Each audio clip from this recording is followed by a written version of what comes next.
acquittal on 16 impeachment charges, calling the whole thing a, quote, sham. The Texas House impeached Paxton back in May on grounds of doing favors for campaign backer Nate Paul, who was being investigated by the FBI. The state Senate ultimately voted to acquit Paxton on every single count. And with that, those are today's headlines from FISM News. Once again, you can check out these stories and more tonight, 7 p.m. Eastern Time, FISMnews.tv. That's our website. And if you're on social media, you can also check us out there, too, and download the FISM app to take us on the go. And with all that, stay tuned for Washington Watch with Tony Perkins. We'll be back again tomorrow with more news coverage. Catch you then.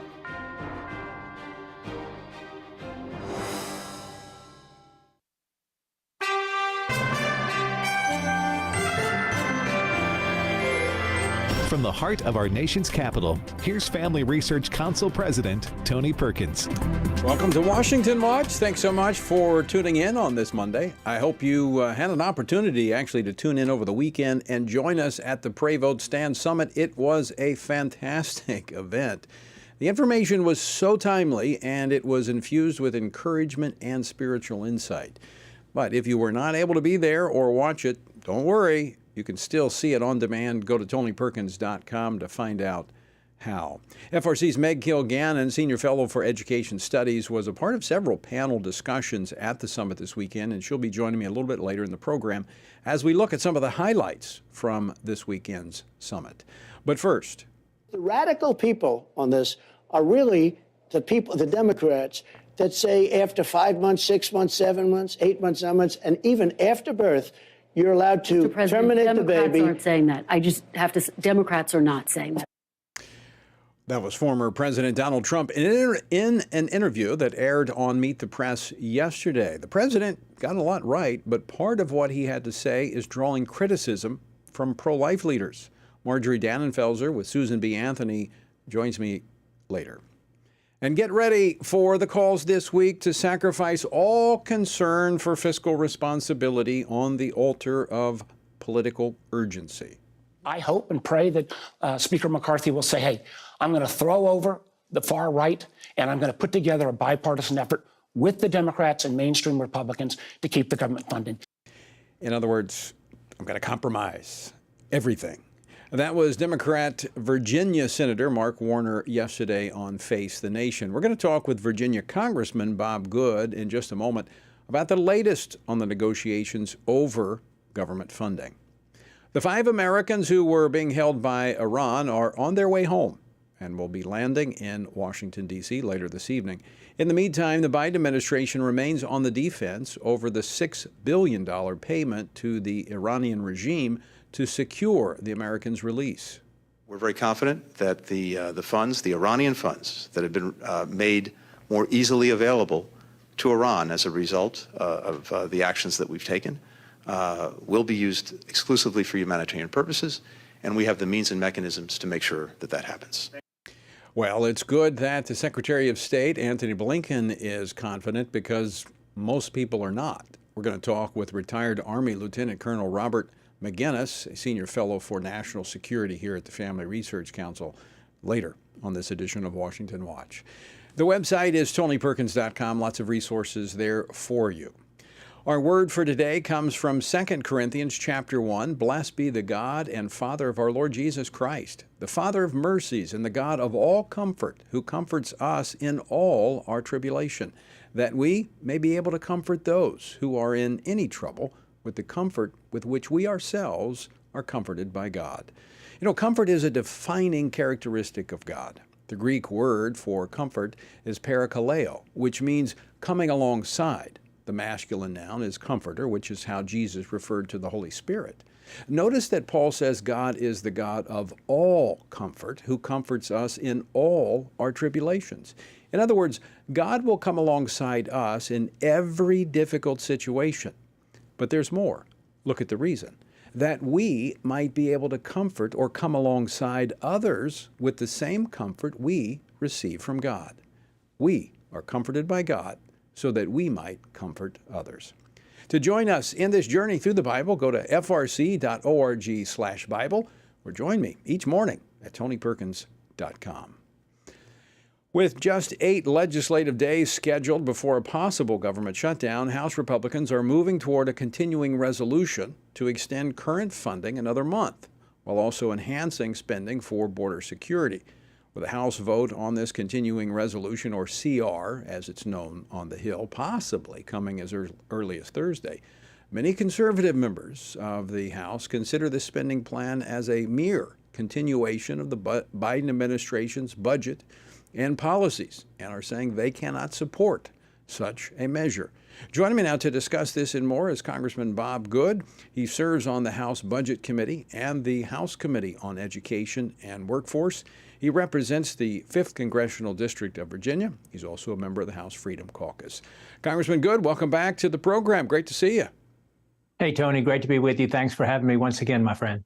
So let's talk about this. This is a unique opportunity, and I've seen this so many times over the 20 years, and I was talking with a couple of your colleagues this morning about this, that there's this fear of the pain that's going to be required to bring our spending into alignment with the principles of responsible government. Where do we stand in these negotiations, and are we likely to see changes? I would like to frame the issue, Tony, by reminding our viewers that we are on track for a $2.2 trillion deficit this year, the largest non-COVID deficit in the history of the country.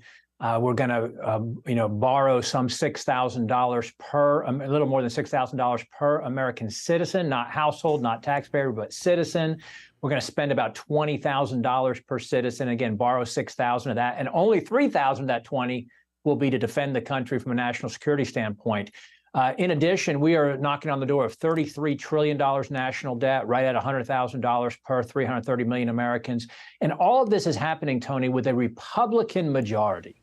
We ran last November on fiscal responsibility. We ran on cutting spending. The Speaker committed to that effect back in January in order to become Speaker. We committed to going back to pre-COVID levels for non-defense discretionary spending.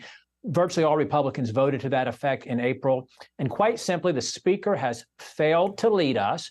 He's failed to cast a vision. He's failed to strongly persuade Republicans to follow him in doing what we committed to do.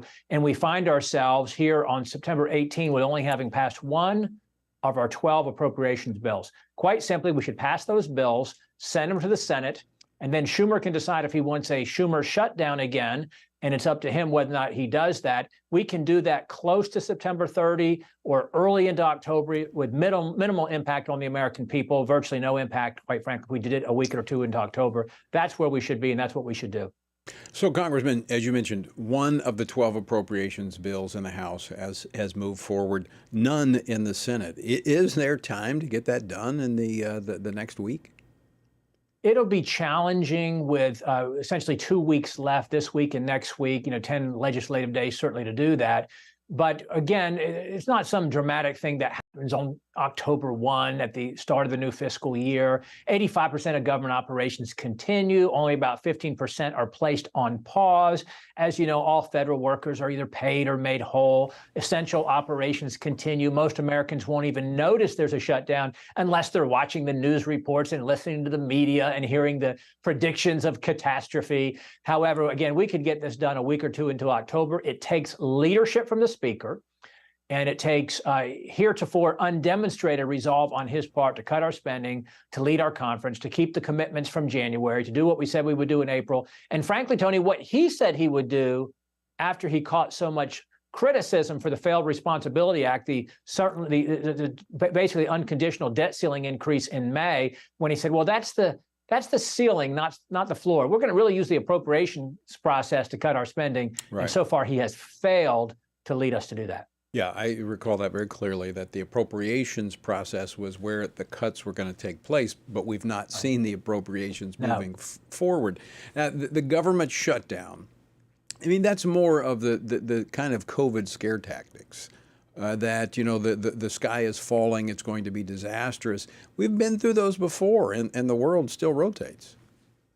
Yes, we're only here because of a failure on the Speaker's part to lead. Frankly, he could command those moderate members who said only he could be our speaker. He's the only one they could support. They followed him and him alone, and he could be telling them, this is what I need to stay on as speaker, quite frankly, to keep our commitments to the American people. And Tony, going to pre-COVID non-defense discretionary levels is only a $115 billion cut when we're running a monthly deficit of more than $150 billion. So quite frankly, what we're calling for is the compromise that we voted for in April, when many of us would like to cut our spending much more, and frankly, the debt and the national debt demand that we cut it much more. And Tony, I've only had one constituent tell me they're concerned about a government shutdown, where I've had hundreds over the last few weeks beg me not to be afraid of a shutdown, to insist that we cut our spending, not to agree to a continuing resolution, but to demand that we pass our bills, implement our conservative priorities, and cut our spending. All right, Congressman Good, let's talk about an agreement in principle that was reached by the House Freedom Caucus, members of the House Freedom Caucus, and the Main Street Caucus, which would essentially create a CR for about 30 days. It would cut discretionary spending by 8%, continuing funding for education, would attach H.R. 2, the border bill that the Republicans passed, to the funding bill. It would also attach the appropriations bill that did pass regarding the Department of Defense. Is this a non-starter? Well, I think so. And I appreciate my colleagues who've worked this effect. But to clarify, it wasn't an agreement by the Freedom Caucus. What you had was three representatives, or I should say three members of the Freedom Caucus on their own, not represent the Freedom Caucus, three members on their own, great members who I respect greatly, close friends of mine. But those three members chose to meet with three members of the Main Street Caucus to see if they could kind of get on the same page, the six of them, and then bring back to the conference at large some kind of a proposal. They've done that. But Tony, what it does is it cuts only the non-national security or non-defense portion of the discretionary spending. So about 40% of that is what it cuts, and it cuts by 8% for one 30-day period. I don't even know how you implement that for 30 days or how it has a chance to take effect even for 30 days. But you're really talking about 3% of discretionary funding because it only applies to 40% of discretionary funding, and it's 8% cut of that. So if you annualize that, that's about a 3% annualized is about 2.5% on our 0.25% funding cut for 30 days to the discretionary funding. And, you know, they're even acknowledging they don't think the Senate would pass it, and certainly would not with the border security portion of it. And what I think efforts are being made, and I have to assume the best of intentions, of course, from my colleagues who I respect, but to relieve the pressure. But I don't think we ought to relieve the pressure on Speaker McCarthy. I think he ought to do what he committed to do. It's within his power to lead us. And frankly, that's what he needs to do. And we need to pass our spending bills. So do you expect a vote on the House floor this week on this proposed CR? I suspect we will not have a vote on it because I don't think there's sufficient number of votes for it to pass. So I don't think that it'll be brought to the floor. So is there any movement then to start moving these appropriation bills to the floor, saying that we do not have a short-term funding measure that looks like it'll be successful? Well, you're going to have mounting pressure to do so, and the House can take the high ground. Again, I know I keep repeating it, Tony, but it is that simple. It's like running a marathon. It's not complicated. Run that direction for 26 miles and don't stop. It's not easy, but it's not complicated. We need to pass our spending bills. The Speaker can lead us. We know with a narrow majority, there's many of us who can stop things from happening or slow things down. But if you want to get something done, to command the majority to do it, to lead the majority to do it, to carry the voice of the conference, it takes the Speaker's office. And the Speaker's office needs to cast the vision, get behind the vision, lead the membership in doing that. The conservative votes are there. The American people are there to cut our spending back to pre-COVID levels, as we committed to do for non-defense discretionary spending. The Speaker needs to lead the moderates and the independents, the moderates among our caucus, our Republican conference. And then, frankly, it goes to the Senate for negotiation. Right. And then what comes back, maybe it's not something that I can vote for with a compromise with a Democrat Senate, but the moderates would have a chance to vote for it when it came back from the Senate. All right, Bob Good, always great to see you. Thanks so much for joining me, my friend. Thank you, Tony. Great to be with you. All right, folks, going to be an interesting week. We're going to keep tracking it. Don't go away. We're back after this.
Everything we do begins as an idea. Before there can be acts of courage, there must be the belief that some things are worth sacrificing for. Before there can be marriage, there is the idea that man should not be alone. Before there was freedom, there was the idea that individuals are created equal. It's true that all ideas have consequences, but we're less aware that all consequences are the fruit of ideas. Before there was murder, there was hate. Before there was a Holocaust, there was the belief by some people that other people are undesirable. Our beliefs determine our behavior, and our beliefs about life's biggest questions determine our worldview. Where did I come from? Who decides what is right and wrong? What happens when I die? Our answers to these questions explain why people see the world so differently. Debates about abortion are really disagreements about where life gets its value. Debates over sexuality and gender and marriage are really disagreements about whether the rules are made by us or for us. What we think of as political debates are often much more than that. They're disagreements about the purpose of our lives and the source of truth. As Christians, our goal must be to think biblically about everything. Our goal is to help you see beyond red and blue, left and right, to see the battle of ideas at the root of it all. Our goal is to equip Christians with a biblical worldview and help them advance and defend the faith in their families, communities, and the public square. Cultural renewal doesn't begin with campaigns and elections. It begins with individuals turning from lies to truth. But that won't happen if people can't recognize a lie and don't believe truth exists. We want to help you see the spiritual war behind the political war, the truth claims behind the press release, and the forest from the trees.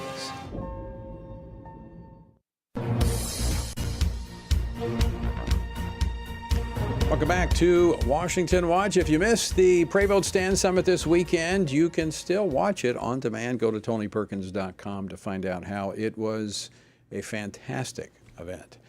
Well, earlier this month, Vice President Kamala Harris refused to place any restrictions on her call for abortion on demand until birth, demonstrating once again the radical and extreme position of the Democratic Party. Now, President Trump yesterday called out the Democrats for their extreme position. The radical people on this are really the people, the Democrats, that say after 5 months, 6 months, 7 months, 8 months, 9 months, and even after birth, you're allowed to terminate the baby. Democrats aren't saying that. I just have to. Democrats are not saying that. Well, joining me now to discuss this and much more, Marjorie Dannenfelser, president of the Susan B. Anthony Pro-Life America. Marjorie, welcome back to Washington Watch. Great to see you. Tony. So isn't that exactly what former Virginia Governor Ralph Northam said, abortion up until birth and beyond? I want to play this clip because, you know, the press likes to kind of sweep stuff from the past under the rug. Play clip 11. If a mother is in labor, I can tell you exactly what would happen. The infant would be delivered. The infant would be kept comfortable. The infant would be resuscitated if that's what the mother and the family desired. And then a discussion would ensue between the physicians and the mother. Now that's a baby that survives an abortion. Isn't that abortion after birth? Indeed it is. And in fact, the Senate bill that Democrats and Kamala Harris and Biden support makes it very clear that the child itself has no rights. The bill that is written is far worse than Roe versus Wade ever was. And it provides in quotes, for a woman to have an abortion at any point, and that she and the doctor be the only decision maker up until birth. With exceptions being huge loopholes that only the abortionist can ascertain or decide for himself what would be appropriate. There is absolutely abortion up until birth because we know abortion survivors. There's an entire network of abortion survivors that speak out and can speak very personally to the pain and all sorts of pain that one would you can imagine women undergo after being the victim of a failed abortion. Yeah. You know, former President Donald Trump spoke at the Pray Vote Stand Summit on Friday, which we were so thankful to have Susan B. Anthony as one of the sponsors of.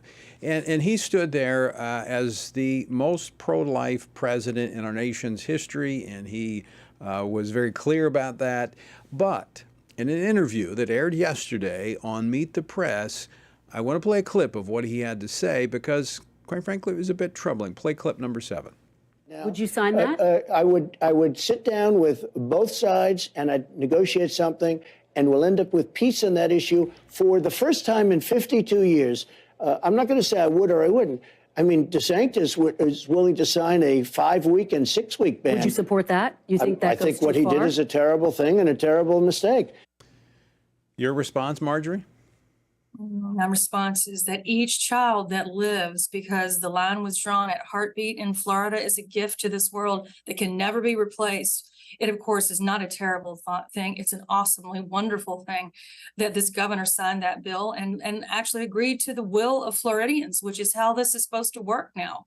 The will of the people is allowed to make its way. So, of course, I disagree with the president. Of course, the president, the former president, is the person who made this even possible. This is this legacy that he, I think, very well should be embracing and communicating and clarifying, is that we can now act upon the will of the people and enact consensus opinion on the abortion issue in the law that saves lives and serves women, just like in Florida. I think what we need from this president and from Governor DeSantis is a clear and specific vision about how they would rule, how they would run as president, but also how they would govern as president. And neither of them are running for either the governor of Florida or the past president. They're running to be the future president. Americans need to hear what that looks like along the lines of what Mike Pence and Tim Scott have communicated so beautifully. I agree with you. It was disturbing to hear the president say that. You and I have had conversations with him regarding this. I still think there's confusion in the minds of some, but it's very simple.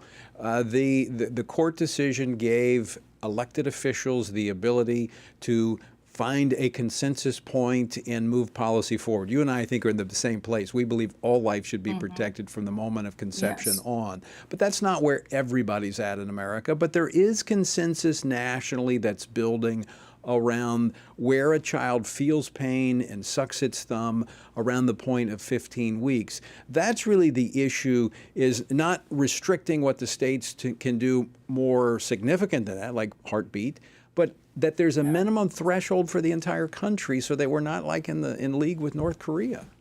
Yeah, and it shouldn't be determined of where you live, whether you get to live. If you live in California, you're born in California, you're conceived in California, you won't have the same rights as if you were conceived in Oklahoma or in Florida. And that shouldn't be in a nation as great as ours. And as you say, we're in league with the human rights violators of the world.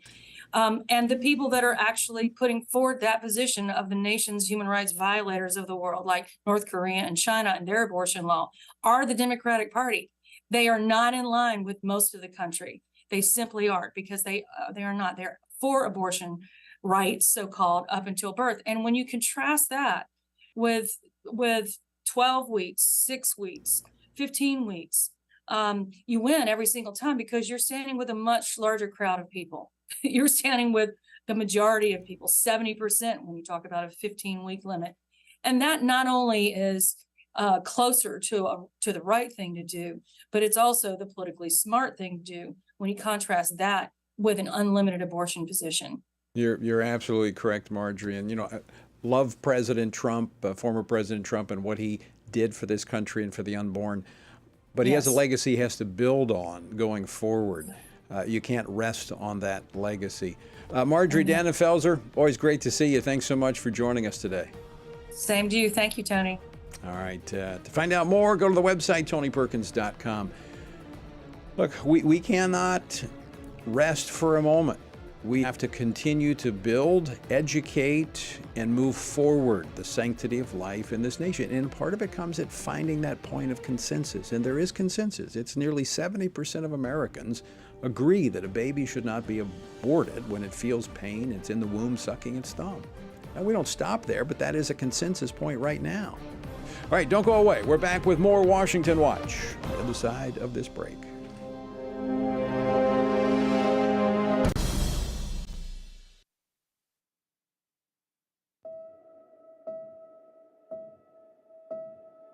All of us are born with the desire to find truth and meaning. Where did I come from? What happens when I die? While our answers to these questions may divide us, we are united in our need for the freedom to answer life's biggest questions and make life's biggest decisions for ourselves. That's why religious freedom matters for everyone. Religious freedom matters because the powerful have long wanted to control those who are less powerful. Religious freedom matters because the freedom of those who are different is often threatened by those who believe different is dangerous. Leah Sheribu, a Christian teenager in Nigeria, remains a captive of Boko Haram for her refusal to renounce her Christian faith. Chinese pastor Wang Yi is serving a 9-year sentence for speaking publicly against the Chinese government. In Pakistan, Asif Pervez is on death row for allegedly sending a blasphemous text message. All of this because people in power decided different is dangerous.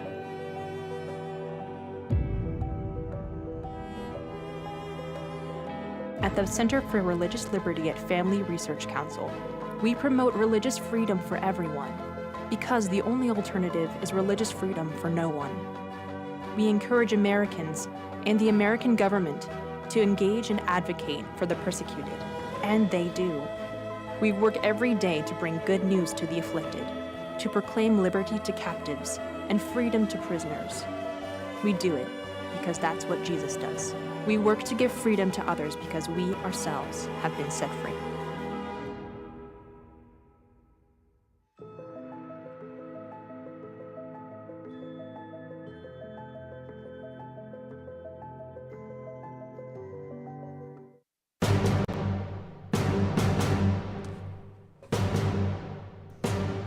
This is Washington Watch, and I'm your host, Tony Perkins. Good to have you with us on this Monday. The website is tonyperkins.com.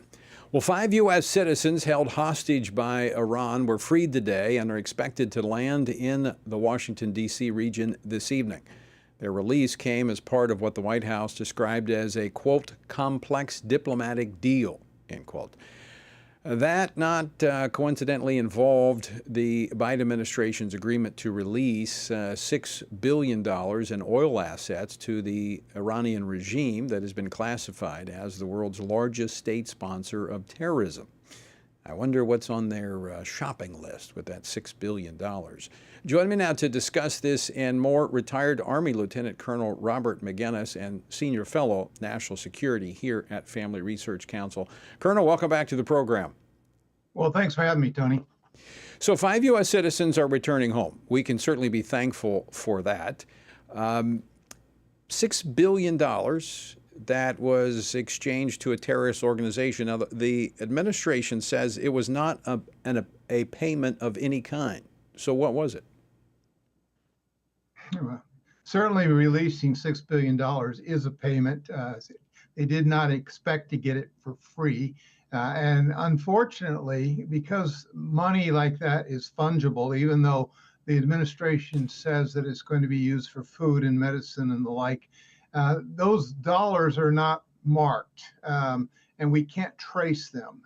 We're relying upon the word of a terrorist that they're not going to use them to buy terrorist equipment, much less, to invest in their nuclear program, which they threaten Israel and United States installations across the region and even the underbelly of Europe. So I think it's the height of being naive on the part of the Biden administration, but it's the same sort of thing we've seen in the past, certainly with the Obama administration, of which Mr. Biden was the vice president.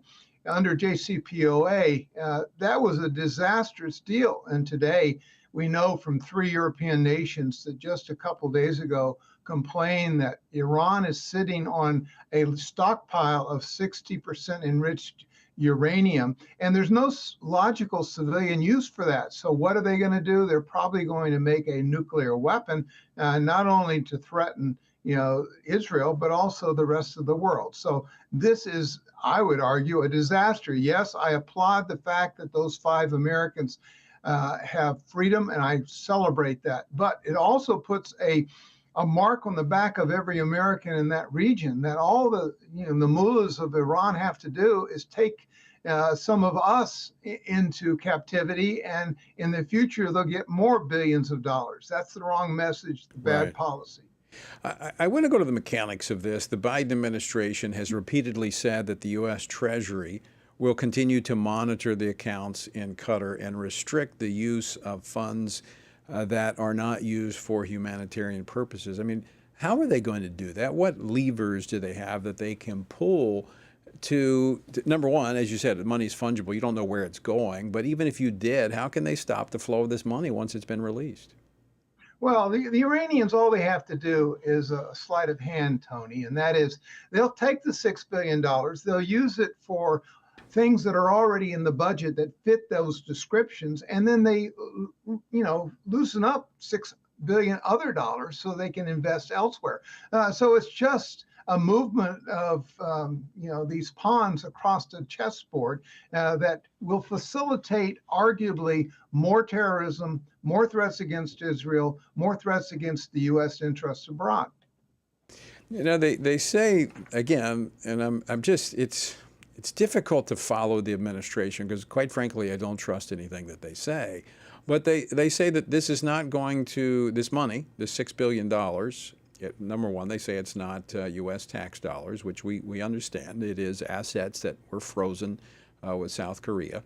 But they said that this is not going to Iranian companies or entities. So where's it going? Well, Tony, they're experts, and we know of illicit activities across the world. We watch them, from the skies through satellites. We monitor their electronic transmissions. We know how they operate, and we sometimes stop that. But they're not going to be able to use the $6 billion in the way in which we want it used. Like I say, they're just going to relinquish control over $6 billion other dollars in their budget and use it as they intend to use it. Well, this is a game they play, and they've been very good at playing this for many, many years. But they're not even hiding it. Iranian President Raisi has been defiant, saying we're going to spend it however we want to spend it. Yeah, absolutely. And tomorrow he's going to be at the United Nations making a speech, Tony, and he basically is going to say that this is a sign the U.S. has grown even weaker than perhaps a year ago when the Biden administration abandoned Afghanistan and all the allies that were left behind to the butchery of the Taliban and the Al-Qaeda. So we need to recognize who we're dealing with. But unfortunately, this administration is incredibly dangerous, much less naive when it comes to ruling or working with the mullahs. And we've already lost the good friendship with the Saudis, though they're not very sympathetic to a lot of our beliefs. At least they were on our side, and no longer are they on our side. And of course, they willy-nilly kill Americans every chance they get. Last time I was in Iraq, I saw irrefutable evidence of the Iranian militias and their complicity in killing many, many Americans. So blood is on their hands. We've given them more than we ever should have, and yet this is just further indication that this administration can't be trusted with the foreign policy of its nation. Colonel McGinnis, we're going to have to leave it there. Thanks so much for joining us today. Great to see you. Stick around, folks. We're coming back with more after this.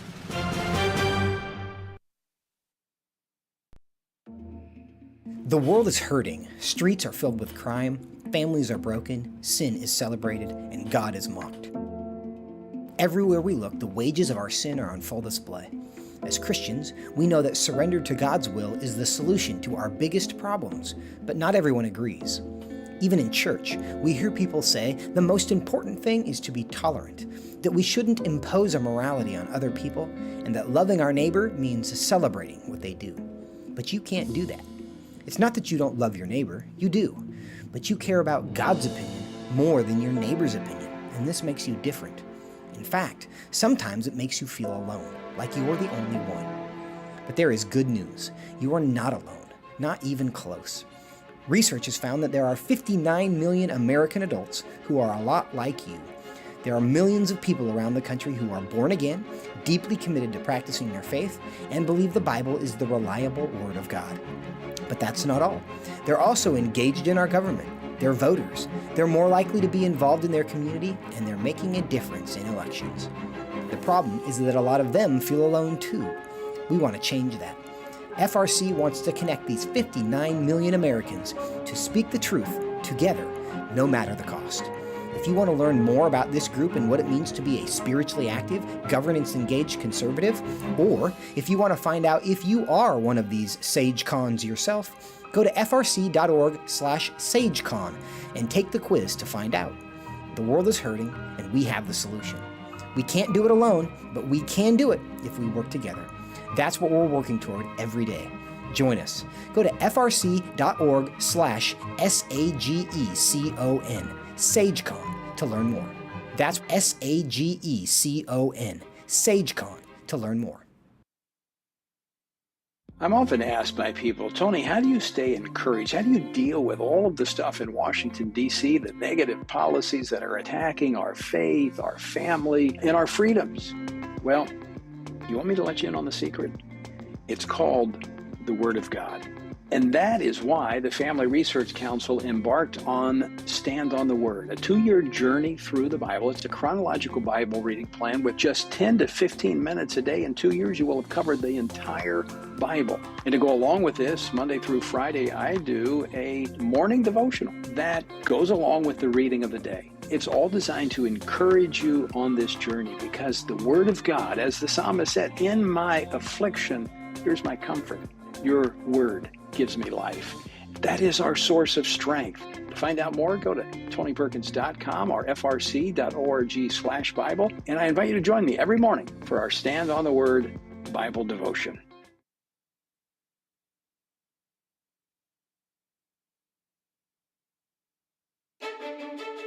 FRC celebrating 40 years with its first president, Jerry Regier. Family Research Council is extremely important, and I think there's a lot of people, both in the Christian world as well as on Capitol Hill, that really depend on the research and the input that FRC gives them. And the impact you've had on both Congress and Senate, as well as America at large, is really quite amazing. Congratulations.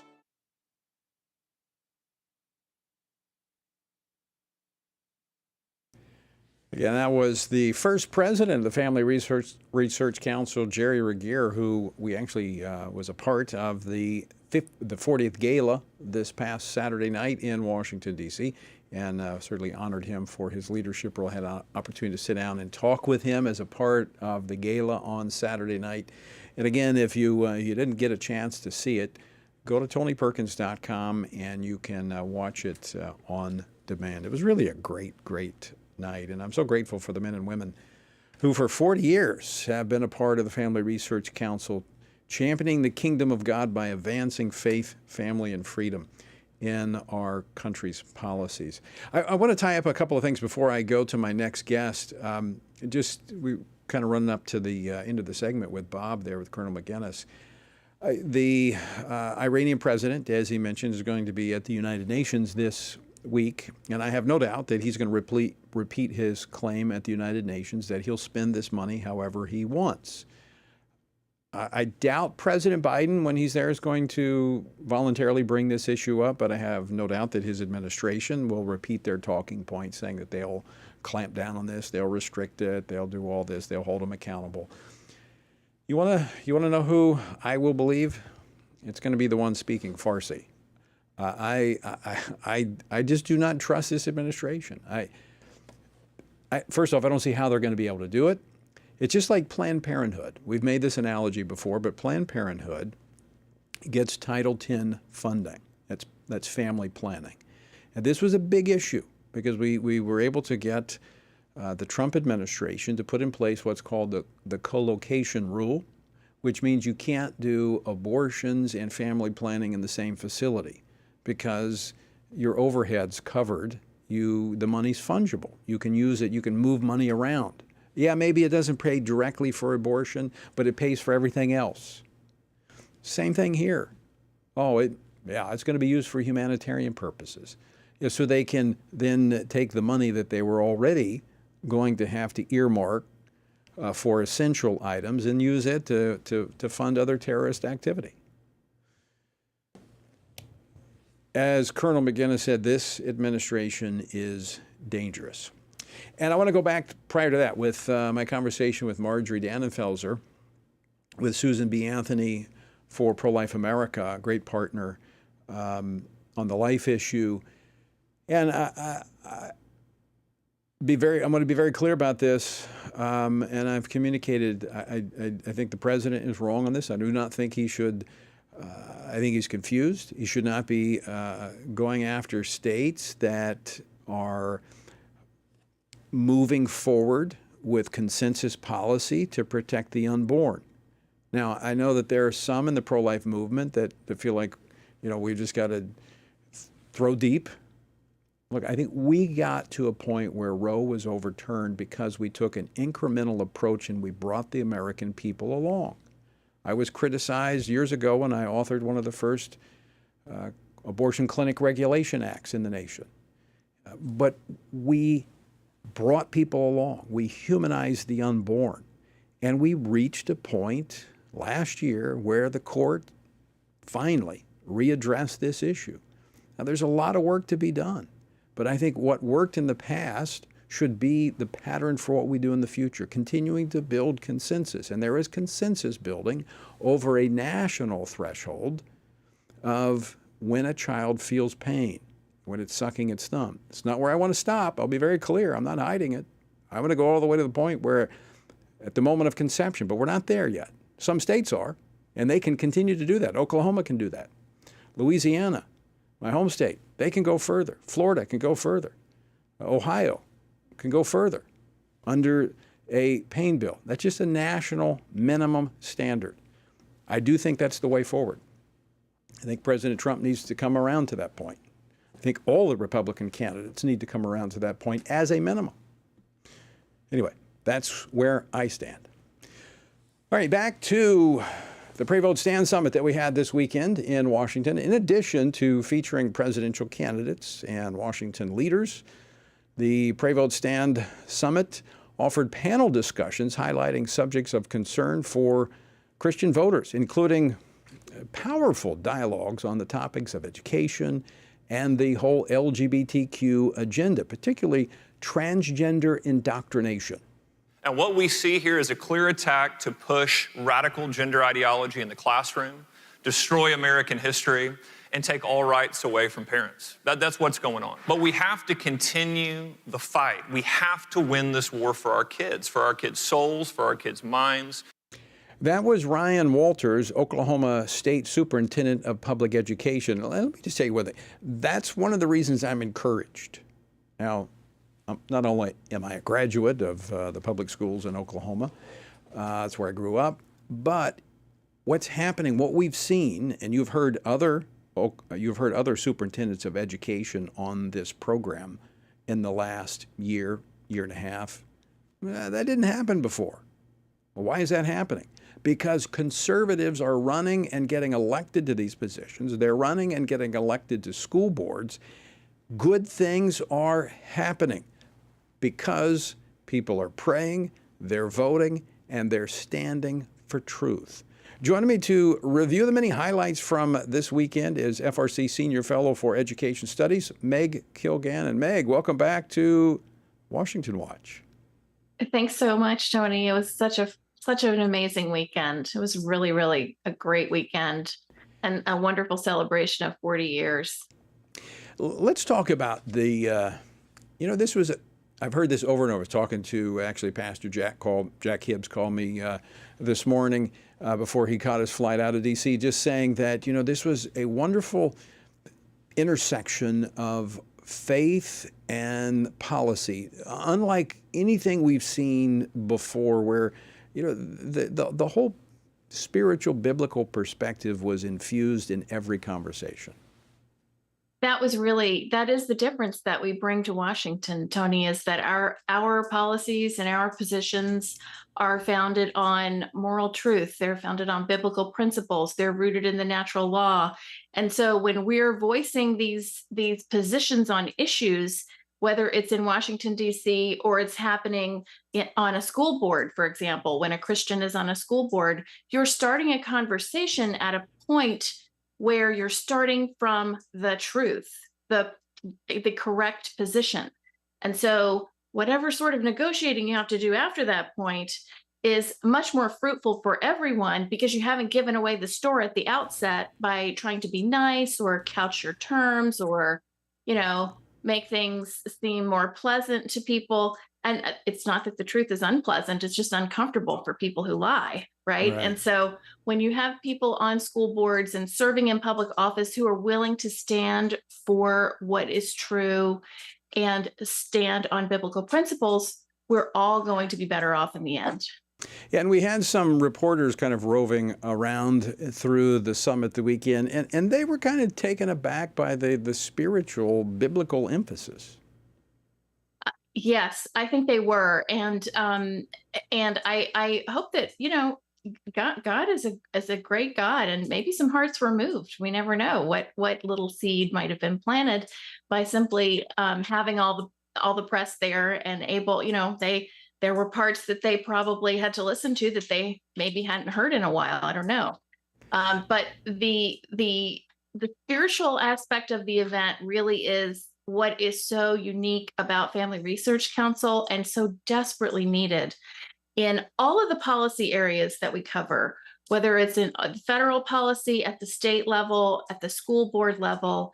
It is the spiritual grounding that Christians bring into every space we enter that is such a desperately needed focus for our culture right now. And so it was great to visit with people who have, when we had the event in 2020 in Loudoun County, we were pretty much laying out, okay, this is the problem, and we need to have people come and run, and we still have these problems, and we still need people to come and run. But it was really special to get to visit with people who did answer that call. They did run. They are making a difference.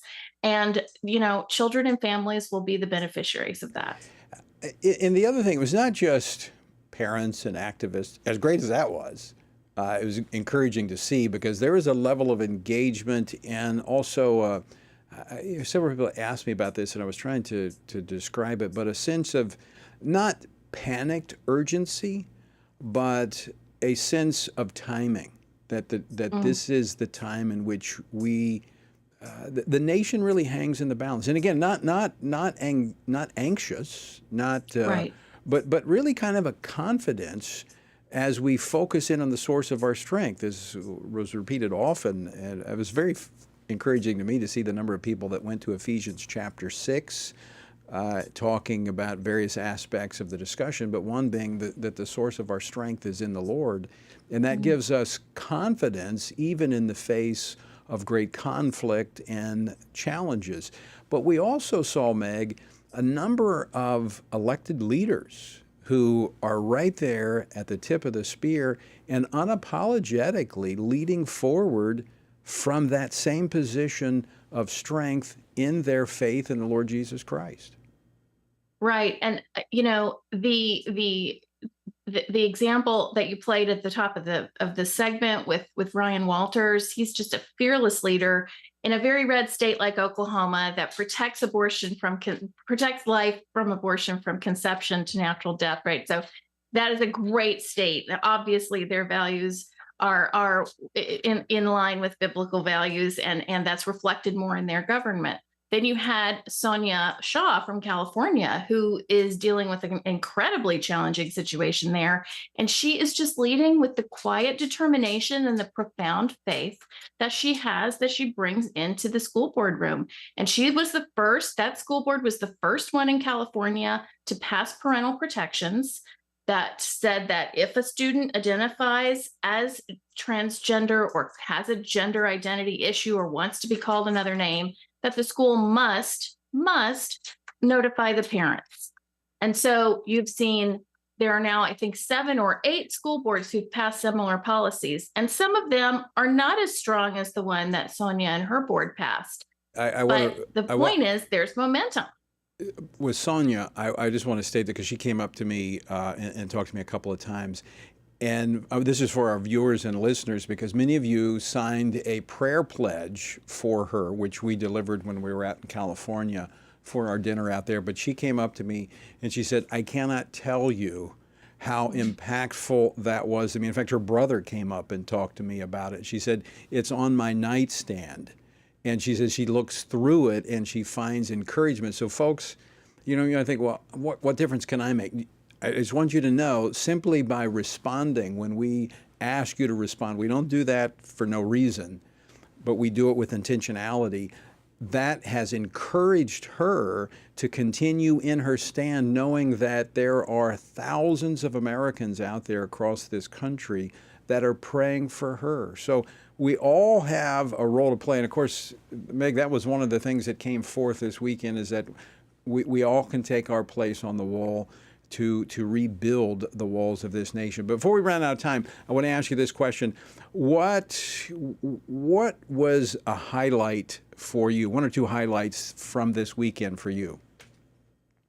I got to meet in the green room a couple of women. The gender panel that you did on Saturday with Amy and Brandon and Jennifer Bowens, I got to meet another mom who I had only known by a false name because her child was still identifying as transgender, and she was so focused on helping her child and but still wanted to work in secret to force some governmental change to get relief for her family.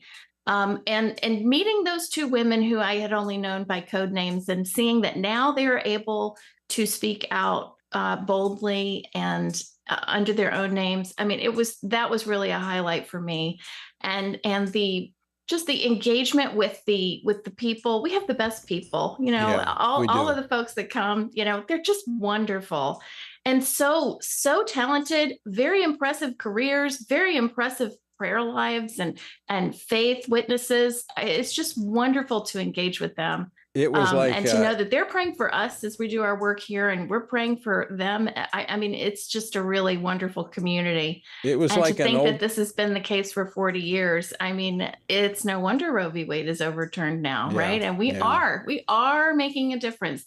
Times do seem dark right now, but we have made huge, great, good steps forward. It was like one of those old-time weekend camp meetings right there in the middle of Washington, D.C. It was powerful. And that conversation we had with Amy on that panel, this is the first time she's actually publicly come out in her real name and spoken about what she went through. Very powerful. And folks, I would encourage you to go to TonyPerkins.com and you can actually watch those panel discussions. It was powerful. Meg Kilgannon, always great to see you. Thanks for joining us. Thanks for having me. And folks, thank you for joining us. It's always great to see you as well. Until next time, I leave you once again with the encouraging words of the Apostle Paul found in Ephesians 6, where he says, when you've done everything you can do, when you've prayed, when you've prepared, and when you have taken your stand, by all means, keep standing. Washington Watch with Tony Perkins is brought to you by Family Candidates are brought to you by Family Research Council Action. For more information on anything you've heard today, or to find out how you can partner with us in our ongoing efforts to promote faith, family, and freedom, visit TonyPerkins.com. Also, to leave a comment about Washington Watch, call our watch line at 1-866-372-7234. That's 1-866-372-7234.